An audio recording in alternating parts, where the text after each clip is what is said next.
Well, ladies and gentlemen, welcome into yet another 2024 election prediction. I do this every Thursday leading up until the election. I give my updated prediction. The last two times it's been Trump with 312 electoral votes. Probably not going to be changing anything when it comes to this prediction. However, we do have a few new polls I do want to talk about. And also, it's more so the popular vote now, possibly trending in Trump's direction. But I'm going to go through this. I'm going to fill it out. Obviously, the Harris people are going to argue, well, New Hampshire, Maine, Minnesota, Virginia, they're not swing states. You could argue one way or another. I do think at this point, I did see a recent poll that just came out of New Hampshire that had Harris up by around 9. I don't think she's going to win New Hampshire by 9, but I do think it is going to go to Kamala. Also, Maine at large at this point, I am going to still say Harris wins it just because I haven't seen any polls there to say anything differently. It's only 2 electoral votes, but I'm going to give both of those to Harris. When it comes to Virginia and Minnesota, am I closer to possibly switching Virginia to Trump? Maybe a slight 1 or 2 point victory based off of some of the movement we've seen with this crazy popular vote, the betting now. I am getting a little bit closer. We've seen great early vote numbers. We've seen even better numbers in Georgia. You take a look at that. It's crazy.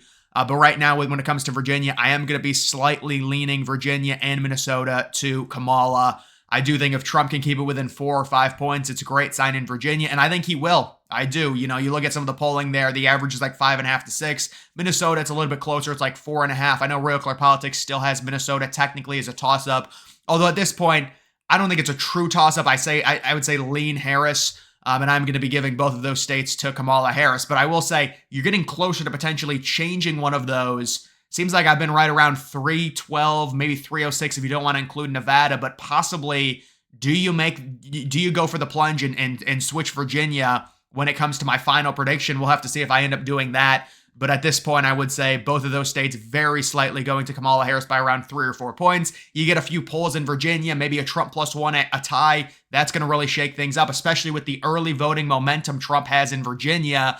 That's really going to change some things there. But right now, I am going to still maintain that Harris slightly wins Virginia, a state that Biden won easily in 2020. Same thing with Minnesota, but there's going to be a Republican shift, just like there's going to be a Republican shift in a lot of these places in the country, not to mention Trump potentially winning Florida. We can argue the margin there, but possibly by around 10 or 11 points. The polls are a little bit closer than that because I think they're sampling wrong. You look at the voter registration numbers that were just updated, Republicans over 1 million more than Democrats. It's like a 7 or an 8 point lead in terms of voter registration. It's a 7 point pro-Republican environment, at least, and Trump normally wins independents. We saw him win them in Florida in 2020 and 2016 when it was a swing state. So it could be a big-time win for Trump in Florida. And then Ohio, I think it's an expansion. It was an 8-point win in 2016 and 2020. It's going to be about 9.5, 10 points. That's going to help Bernie Moreno possibly win the Senate seat there by around 3 or 4. But let's get to the official. These are kind of the 7 big swing states that everyone talks about. We will be starting with Arizona. So I do think Trump wins Arizona possibly by still around 3 to 3.5 points. I don't really see a reason to change. It's been kind of the same thing over the past month. Seems like liberals kind of conceding Arizona, only 11 electoral votes. If you want to go for broke, you go for Georgia, you go for North Carolina, both more electoral votes. You look at a Michigan, a Pennsylvania. We heard the Harris campaign redirecting funds from Wisconsin, from Milwaukee to Pennsylvania. Pennsylvania, obviously 19 electoral votes, Wisconsin only 10. Who knows? You could speculate why they're doing that. Maybe they think Wisconsin, there's a better chance and they need to divert to Pennsylvania where maybe they're doing worse because we've thought of Pennsylvania possibly being the most conservative state. All of those Rust Belt states are very close, but right now I think Arizona goes to Trump. When you look at Georgia and North Carolina, very similar states, going to be very, very close. We've got some great early voting numbers in Georgia. You take a look at what happened in 2020. Going into that election, I thought, it's ridiculous. If Georgia's not a swing state, it's going to go to Trump. Biden with just ridiculous numbers, absurd voter turnout that nobody thought was going to happen. He ends up taking Georgia by 0.3. So it was basically a tie in 2020 with how close it was.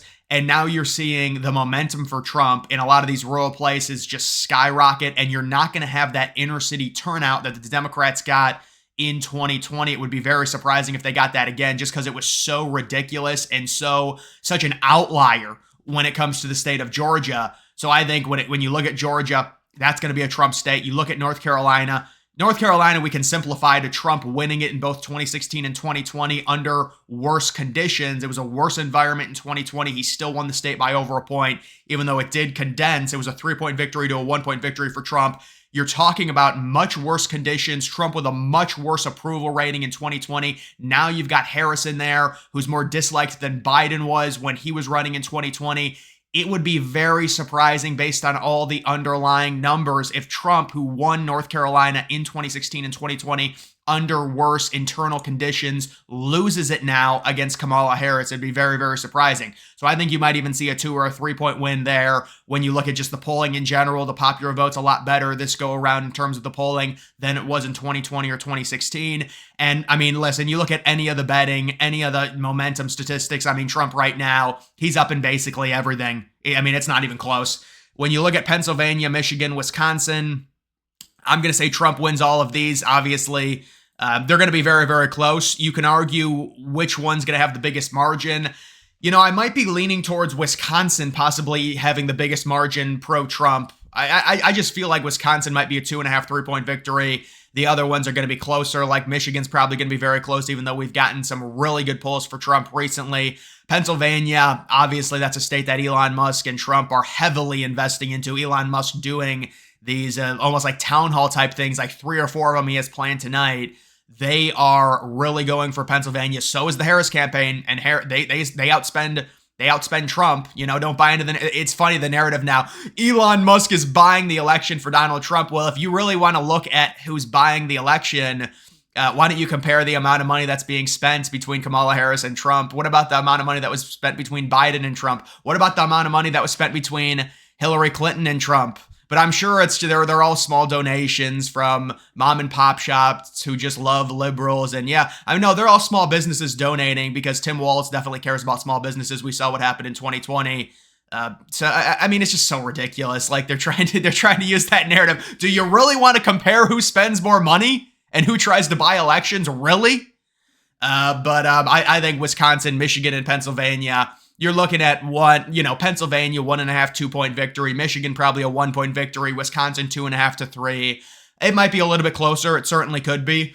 But I have those states going there. You look at that 2nd district in Nebraska, just so I don't forget, I'm still giving it to Harris. There's just no polling. I mean, the only polling that we've got has shown that it's leaning even more to the left than it was in 2020. That's just one electoral vote. It is what it is. But, that was one where I thought Trump potentially would take it back. But it just, at least from the limited polling we've seen, it's probably not going to happen. It is, it's a smaller population. What are you going to do? And then you do have Nevada. At this point, it really doesn't matter. This is just, can you get all of the states right? But I do think Trump also wins Nevada. Nevada slowly has been shifting to the right. Republicans haven't been able to break through, but I think they finally do with a better environment for Trump. And we do end up with that cookie cutter 312 to 226 that I've been predicting, which is every single swing state, unless you want to include Michigan or unless you want to include Minnesota and Virginia as swing states. It's every single swing state going to Trump. And then the next state for Trump, I think, would probably be Virginia, and then Minnesota after that, probably, and then New Hampshire in terms of the states that he could potentially win. But right now, I think this is pretty clear. And the one thing you're talking about, not only do I think Trump gets all the swing states, you're talking about me potentially predicting a Trump victory in the popular vote. And right now, I would say Harris probably, because the thing is, we've got some pollsters that are mucking up the average on Real Clear Politics. It's hard because I would say like a Harris, like a 0.7 point victory. That means winning the popular vote by less than one, which would be an easy electoral college Trump victory. But I don't know if I can go to say Trump wins the popular vote. I mean, if you predict that and then it happens, that's crazy. But it's hard because, you want to look at the aggregate, but even the aggregate gets mucked up with horrible polls with bad samples. So it's hard. I mean, I'm just seeing like New York shifting so far. You're seeing Texas potentially stay or even go more right, which is crazy. California losing population. Trump's not going to lose it again by 27 points. It's going to get a lot closer. And it's more so when you look at the popular vote, the comparison of 2016 versus 2024, because Trump only lost the popular vote by 2 points in 2016. So if Trump can perform better than he did in 2016, that's going to condense it even more and potentially tip it to Trump. It'll be interesting. It's hard to predict whether or not Trump will win. I mean, right now, I would still say he probably loses the popular vote. The betting says he's got like a 40% chance to win it. It's almost the same odds as the House, although I think the Republicans have a better chance in the House. If Trump can keep the popular vote close, it's gonna be very helpful with the House races. I think if Trump loses the popular vote by 0.5, the Republicans are going to take the House. Not handily, but it's going to be an okay margin. The Senate is gone, I think. The Senate, with Republicans, I would hope that all I'm hoping for is one of the Rust Belt states goes Republican, because Montana's already happening. I'm kind of counting Ohio already, and the hope is one, whether it's Michigan, whether it's Pennsylvania, Rogers, McCormick, or Wisconsin. You want to get one of those seats, because 2026 apparently, I was told, doesn't look great, the midterms for Republicans with the seats that are up, the elections there. Arizona, you'd love to be more competitive in Arizona with Kari Lake, but that is what it is. But it's probably unlikely unless, if Trump gets a 3.5 point margin, it wouldn't shock me if Lake was able to eke out a victory, because you're going to see a more condensed voting. You're not going to see Trump wins Arizona by 4, but Kari Lake loses by 6, like we're seeing with some of these polls. It's just ridiculous. You're not going to see that. Now, that doesn't necessarily mean if Trump wins by 4, Kari Lake's going to win. She could still potentially lose by 1 or 2, and that's why Republicans get so angry about it, because they say, well, if you run a generic Republican that's not as polarizing in Arizona, you're looking at basically a 50-50 race, which listen, you can argue one way or another, but a lot of these senators, like in the Rust Belt, are also polling worse than Trump. Maybe not as bad as Lake is, but it's, so you're kind of picking there. But either way, I do think Trump gets to around 312 still at this point, winning every single major swing state. Guys, that's going to do it for this video. Make sure you follow me on X. Link to that's always in the description.